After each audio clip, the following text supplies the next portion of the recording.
왕비이면서 왕비가 아닌 공주.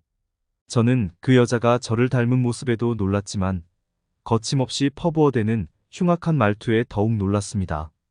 저는 아무 대꾸도 할 수 없었습니다. 그저 눈물만 펑펑 쏟으며 티베트 왕에게 말했습니다. 폐하, 제 운명을 폐하께 의지하면서 불행도 끝났다고 생각했습니다. 하지만 제 행운을 시샘하는 악마가 다시 저를 괴롭히고 있습니다. 저와 똑같은 모습으로 변신해서 제 행세를 하려 합니다. 폐하, 저를 똑바로 보십시오. 폐하께서 저를 진정으로 사랑하신다면 폐하의 눈을 속이는 저 악마와 저를 분명히 구분할 수 있을 겁니다. 하늘의 맹세코, 제가 진정 나이만의 공주입니다. 그러나 침대에 누운 그 여자가 제 말을 다시 가로채고 나섰습니다. 거짓말, 뻔뻔한 년, 정말 그럴듯하구나. 하지만 배신자는 언제나 맹세를 들먹이고 눈물로 비열함을 숨기려 하는 법이지. 그때 티베트 왕이 소리쳤습니다. 그만. 쓸데없는 말싸움은 당장 그만두시오. 정신만 혼란해질 뿐이요. 솔직히 말해서 내 진짜 부인이 누군지 나도 구별할 수가 없소. 둘 중 하나는 틀림없이 마녀겠지. 물론 마녀를 구분해낼 능력도 내게는 없소. 죄인을 마땅히 벌해야겠지만 괜히 무고한 사람을 벌하게 될까 두려울 뿐이요. 그랬습니다. 티베트 왕은 저를 마녀와 구분해낼 수 없었습니다. 왕은 환관을 불러 우리 둘을 각기 다른 방에 가두라고 명령했습니다. 우리는 그렇게 밤을 보냈습니다.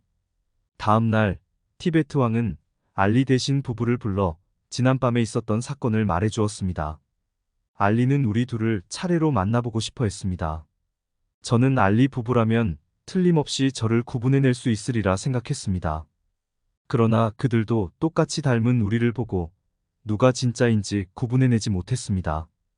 유모가 어릴 적부터 지니고 있던 제 무릎의 흉터를 기억해냈지만 가짜 역시 똑같은 위치에 똑같은 크기의 흉터가 있었습니다. 그들은 저희를 따로 떼어놓고 차례로 묻기 시작했습니다. 하지만 그 여자도 모든 질문에 저와 똑같이 대답했습니다.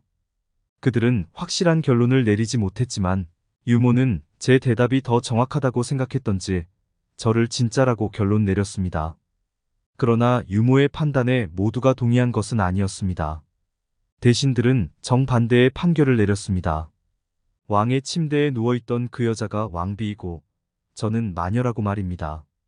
게다가 저를 화형시켜야 한다고 주장했습니다. 티베트 왕은 그처럼 잔혹한 주장을 받아들이지 않았습니다. 혹시 잘못된 결정이라면 애꿎은 진짜 부인을 죽이는 꼴이므로 저를 왕궁 밖으로 추방하는 것으로 끝냈습니다. 결국 저는 왕비의 옷을 벗고 누더기를 걸쳐야 했습니다. 그리고 도시 밖으로 쫓겨나고 말았습니다. 그 후 마음씨 착한 사람들이 건네주는 동량으로 근근히 배를 채우며 이곳까지 오게 된 것입니다. 선생님, 이제야 제가 했던 말뜻을 이해하시겠죠? 그렇습니다. 저는 왕비인 동시에 왕비가 아닙니다. 저는 공주인 동시에 공주가 아닙니다. 티베트의 왕비가 긴 이야기를 끝내자 루즈반샤드가 차분한 어조로 말했다. 부인, 너무 상심하지 마십시오.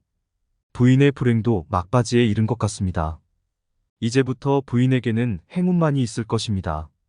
한 시인이 노래했듯이 정상에 이르면 내려가는 길만이 남는 법입니다. 불행이 극에 달했다는 것은 결국 행복이 가까웠다는 뜻이 아니겠습니까? 아마 그 시인은 이렇게 노래했을 겁니다.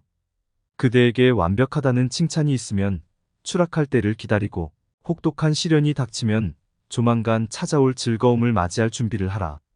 그렇습니다. 인간의 삶은 하늘에 달린 것입니다. 이 진리를 확인하는 의미에서 내가 카베르샤 대신의 이야기를 해드릴까 합니다.